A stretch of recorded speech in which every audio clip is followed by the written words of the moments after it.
Hello everyone. Today we are going to start our new lesson, that is soil. Okay.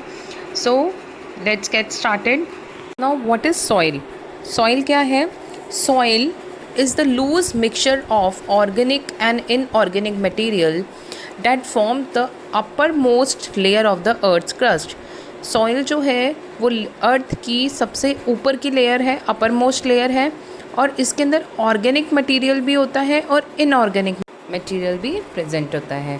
Soil is made up of rock particles, decade remains of plants and animals. तो ये soil बनती कैसे है? Rock particles से, और जो dead और decay plants और एनिमल्स हैं they form soil. And it is a natural resource. Soil is a natural resource. Soil is useful to both plants and animals in one or another way.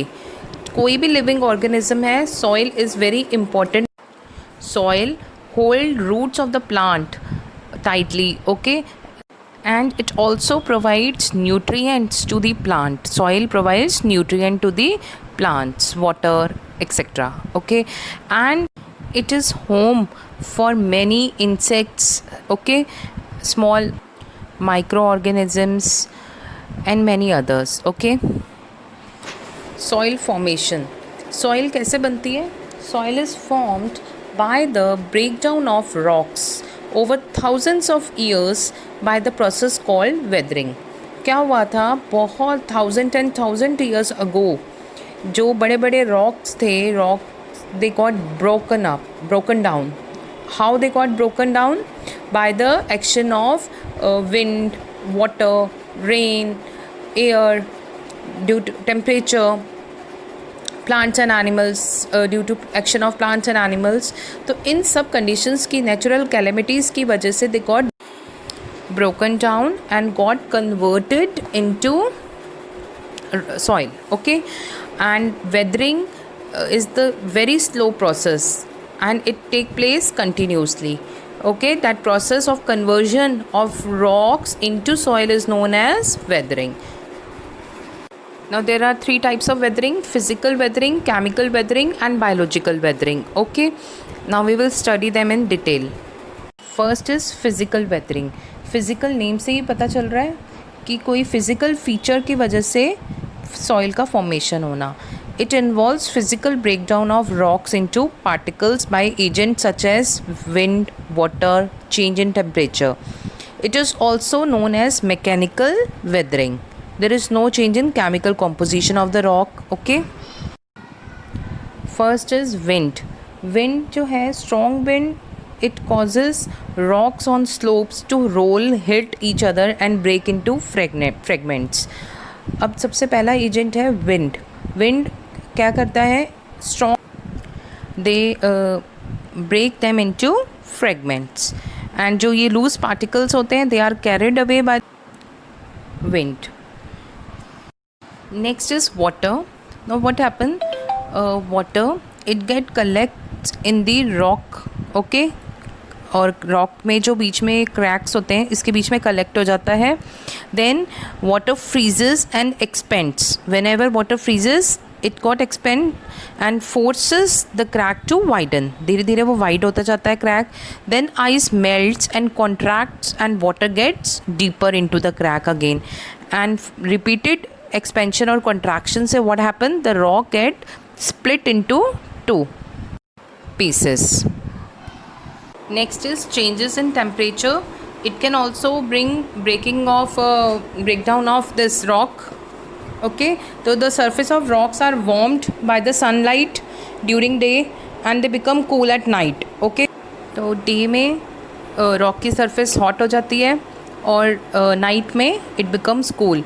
और ये repeated warming और cooling की वजह से क्या होता है? अनइक्वल एक्सपेंशन और कॉन्ट्रैक्शन होता है रॉक्स का, and due to which cracks are formed and eventually they broke up और वो fine particles में convert हो जाते हैं. Next is chemical weathering. Next, chemical weathering में क्या होता है? It involves chemical reactions which take place between the material of the rock and the rainwater. Rainwater और जो भी रॉक का मटेरियल है उसके बीच में केमिकल रिएक्शन होता है okay, and that reaction causes gradual breakdown of the rocks into pieces. Okay, actually what happens, जो rain water होता है that is acidic. Okay, when it dissolves with rainwater and carbon dioxide, sulfur dioxide, it causes acid rain. और ये जो rain water होता है ये chemically react करता है जो भी मिनरल्स रॉक के अंदर प्रेजेंट होते हैं एंड दे ग्रेजुअली ब्रेक, और जो भी रॉक अब बनती है केमिकल वेदरिंग से सॉइल बनती है that is different in chemical nature from the rock. Okay, third is biological weathering. Biological weathering में क्या होता है, टेक प्लेस जब भी लिविंग ऑर्गेनिजम्स हैं जैसे कि plants, micro organisms, they contribute in the weathering process.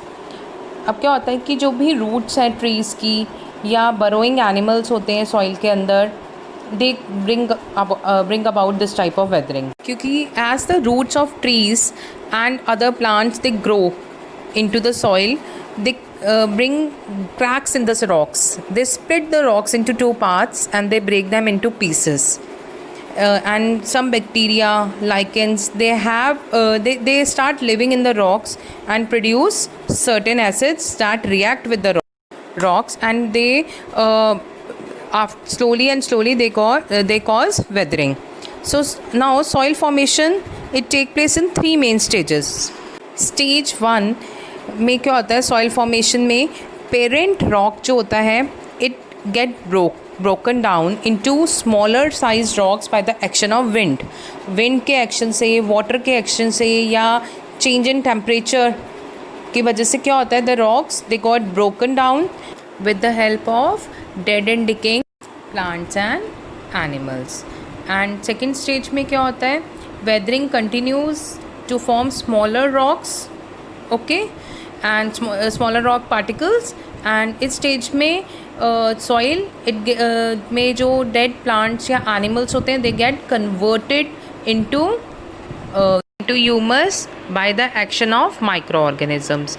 और थर्ड लास्ट स्टेज में क्या होता है, mineral and salts reached and they got slowly added to the soil, making it more fertile, and this is supplied to the plants and nutrients so they can grow. Now next is soil profile. आप लोगों ने कभी construction site पे या ऐसे area पे जहाँ पे एक डक किया हो अर्थ के सरफेस को, तो यू कैन सी कि जैसे जैसे डीप हम नीचे की तरफ जाएंगे उस होल के उस area में, what we will see, there is a variation in the color and texture of the soil as we dig deeper and deeper into the ground.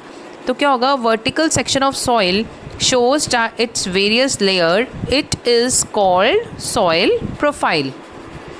So here आप लोग देख सकते हो कि the layers of soil are shown, they are known as horizons, okay, and we can find out how the soil was formed in the past by studying different horizons, or you can say soil profile.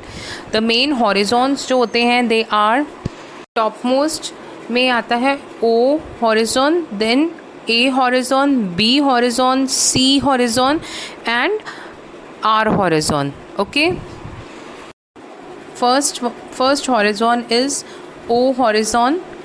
ये top layer होती है soil की और इसमें nutrients बहुत ज़्यादा present होते हैं and it also contains partially decomposed organic matter. Next is A horizon. ये सबसे अपर मोस्ट लेयर होती है सॉइल की and it is known as top soil. And जो लेयर होती है it is dark in colour and it contain humus. Humus is a very fine और small soil particles and it is made by decomposition of plants, animals and leaves that and decayed. Okay, now next is ये जो humus है it provides nutrients and it improves the texture of soil. And the topsoil, it supports the growth of plants because it contains nutrients required. Next is B horizon. B horizon जो layer है ये just topsoil के नीचे होती है, इसको subsoil भी कहते हैं. ये थोड़ी सी हार्डर होती है बट इसमें भी मिनरल्स प्रेजेंट होते हैं. Is it clear? And next is sea horizon.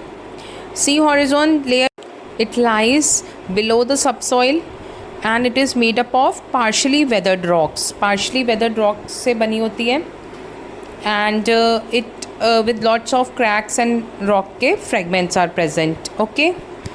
And one more important thing, this layer sea horizon is referred to as parent material as it represents the first stage in the soil formation.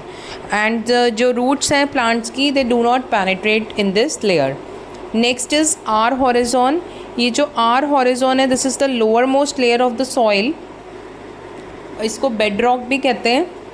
And it is made up of hard rocks की बनी होती है that provide material for the formation of C and B horizon. Next is composition of the soil. Soil जो है बहुत ही complex होती है नेचर में and its major components are parent material, water, air, minerals, humus and soil organisms. Okay, तो सबसे first is parent material. Parent material में क्या होता है कि this consist of rock particles of different sizes made up of gravel, sand, clay and silt. अब gravel है, these are small and course stone और rock fragment.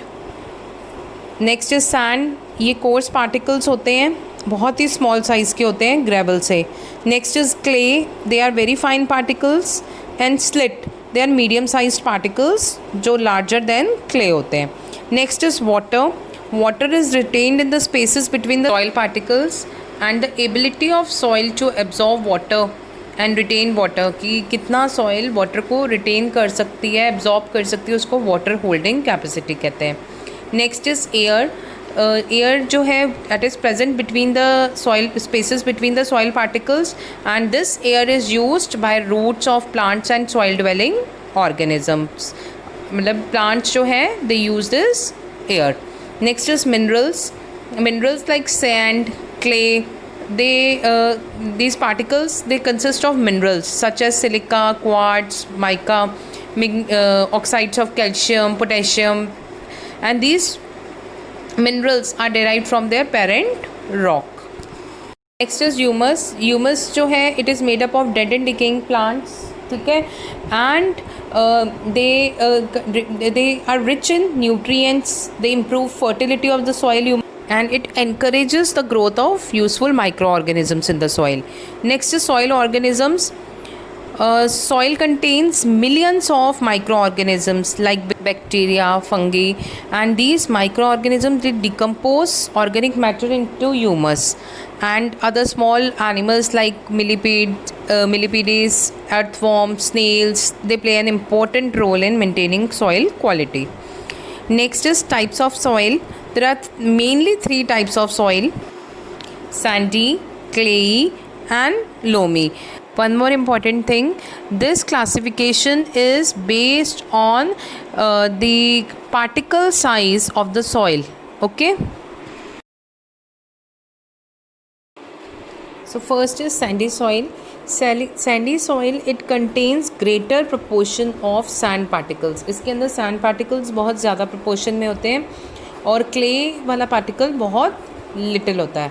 And as the sand particles are larger, okay, and gritty, sandy soil is loose having larger air spaces. So that's why sandy soil has poor water holding capacity and it lacks humus and is not suitable for growing crop.